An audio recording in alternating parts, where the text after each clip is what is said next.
À l'automne 2019, une foule emplissait l'église Saint-Jean-Baptiste à Mantes-la-Jolie, dans le diocèse de Versailles, une église tout juste rénovée, en partie grâce à l'action des chantiers du cardinal. Au printemps 2020, comme dans toutes les églises de France, les règles de confinement empêchent les célébrations religieuses dans les églises. Comment cette paroisse de Mantes-la-Jolie a-t-elle vécu cette période particulière? Je vous propose aujourd'hui une rencontre via Zoom avec le curé de la paroisse de Mantes-la-Jolie, le père Mathieu Williamson.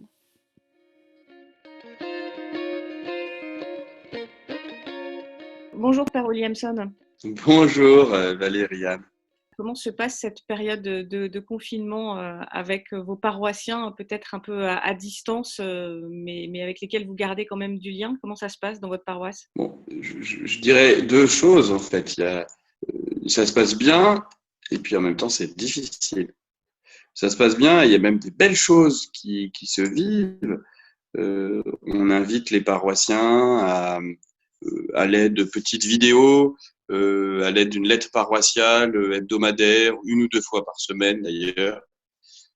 On aide les paroissiens avec quelques petites choses, mais on voit aussi beaucoup d'initiatives. Ce qui me fait vraiment plaisir et je trouve que c'est une belle grâce, c'est les temps de prière à la maison, particulièrement pendant la semaine sainte. Les gens ont vécu une sorte de liturgie domestique et ça, c'est vraiment nouveau dans l'Église, où on imagine que la liturgie, ça se vit qu'à l'Église. Et là-dessus, sûrement qu'on a à prendre voilà, une grâce de ce temps-là pour l'avenir.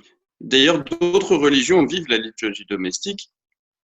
Je pense aux Juifs avec le sabbat. Le sabbat, il se vit essentiellement à la maison et autour de la table familiale. Sûrement que les musulmans aussi ont beaucoup plus l'habitude de prier à la maison que les chrétiens. Voilà. Mais plus largement que la prière, c'est aussi la liturgie. Telle famille qui a bien mis la table pour le jeudi saint, ils se sont lavé les pieds les uns aux autres. Telle autre famille qui ont fait un feu dans le jardin, pour ceux qui ont un jardin, pour la veillée pascale. Et je trouve ça très beau. Évidemment, les médias ont aidé pour que les gens puissent suivre la liturgie à la télévision, mais pas seulement, en fait. Parce que le risque, c'est d'avoir une liturgie qui soit uniquement virtuelle et d'être passif, quoi, dans son canapé et à regarder ce qui se passe à la télé, comme on regarderait un film. Mais là, les gens se sont pris en main, certaines familles, et ont vécu de belles choses et de beaux temps de prière. Les gens vous ont envoyé des infos, vous ont dit ce qu'ils ont fait, vous avez de l'échange, ils Oui, vous ont envoyé quelquefois, des ils ont photos? envoyé des photos, on était en contact par téléphone, par mail. Il y a des groupes aussi de la paroisse qui ont poursuivi quoi, leur vie de groupe d'une manière différente. Et on a pu participer à ça et en être témoin. Et c'est très beau aussi de l'attention, et ça c'est très important, l'attention qu'il y a eu les uns avec les autres. Moi j'ai fait la connaissance de mon voisin parce qu'il était en haut de son arbre en train de tailler son arbre et je ne connaissais même pas sa tête. Parce il travaille beaucoup, moi aussi je suis toujours en train de courir. Et là, bah, on a pu prendre le temps de discuter au-dessus du mur du jardin qui, qui nous sépare d'habitude, voilà, et qui là nous a réunis. Et beaucoup de gens ont fait ces expériences-là d'une solidarité, pas tout le monde, mais une solidarité et une attention renouvelée vis-à-vis des personnes. Donc ça, c'est ce que vous me disiez, c'est que c'est la première chose, ce confinement se passe bien, il y a des choses belles qui se vivent, même si le confinement peut être dur. J'imagine que dans la ville de Mantes-la-Jolie, le confinement, selon le quartier où on habite, c'est pas forcément évident pour certaines familles. Oui, il y a la question du quartier, de ceux qui vivent dans des petits appartements. Les gens réagissent différemment. Pour le confinement, il y a des gens qui réagissent par la peur, et la peur est jamais bonne conseillère. Des gens qui sortent pas, qui sont terrés chez eux, ou même des familles. Et ça engendre des choses compliquées. Et puis, je voudrais souligner aussi la grande pauvreté. Des gens qui sont très inquiets pour l'avenir, pour leur société, pour ceux qui ont une petite entreprise, mais aussi pour ceux qui travaillent pas, qui sont au chômage, ceux qui n'ont pas une sécurité de l'emploi sont bien fragilisés. La question de l'avenir des enfants, on se rend compte que dans certains quartiers, beaucoup d'enfants ne suivent pas le travail scolaire qui leur est demandé, ou que les écoles n'arrivent pas à les rejoindre toujours. Et puis la grande pauvreté des gens qui ont faim.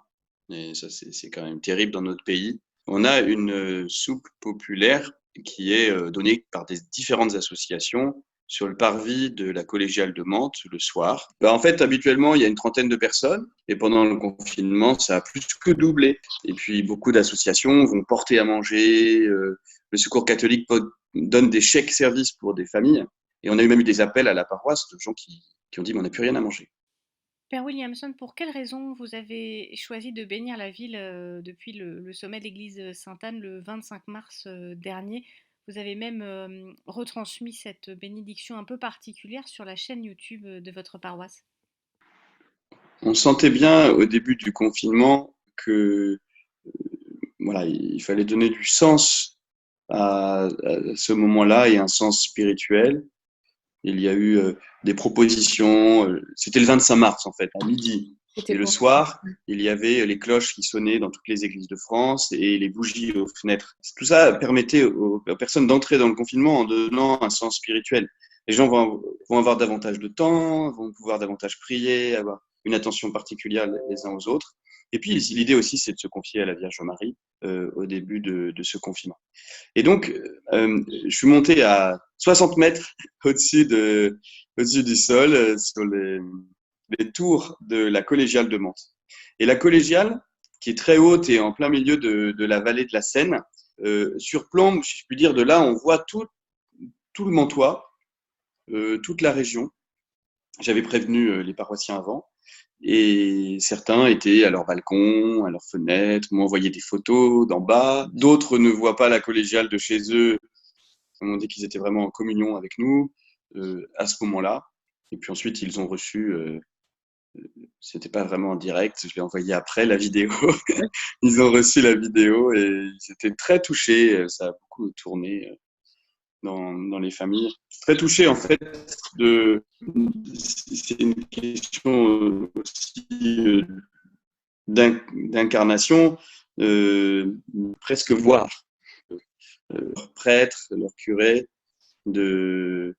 d'entendre, voilà, c'est encore plus proche, je dirais, que de faire une vidéo depuis mon bureau qui reste assez virtuel, alors que là, j'étais dehors en en vue de tout le monde, si je puis dire. C'est ma dernière question, Père Williamson. Ce temps que vous avez passé avec vos paroissiens en étant à la fois éloigné d'eux et en même temps proche d'eux, grâce notamment aux réseaux sociaux, à la chaîne YouTube, à tous ces groupes de discussion que vous avez pu avoir avec eux.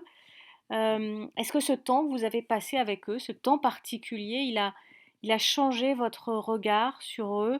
Vous avez toujours ce regard bienveillant, ce regard chaleureux que vous portez sur vos paroissiens, mais vous sentez que cette expérience particulière, elle a modifié un peu quelque chose vis-à-vis de vos paroissiens? Oui, c'est-à-dire qu'il y a ceux avec qui on a beaucoup de contacts.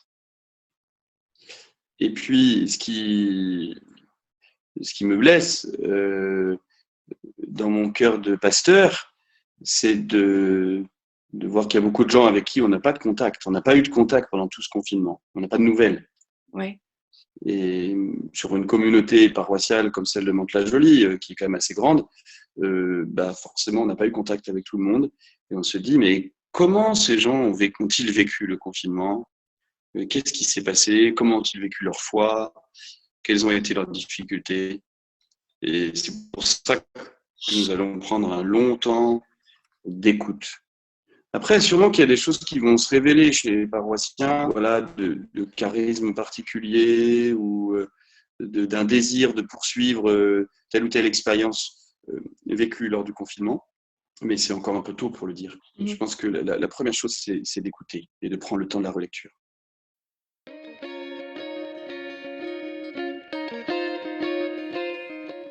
Le père Mathieu Williamson est le curé de la paroisse de Mantes-la-Jolie dans le diocèse de Versailles. Vous pouvez trouver plus d'informations sur les chantiers du cardinal et leur action dans ce diocèse sur notre site internet chantiersducardinal.fr.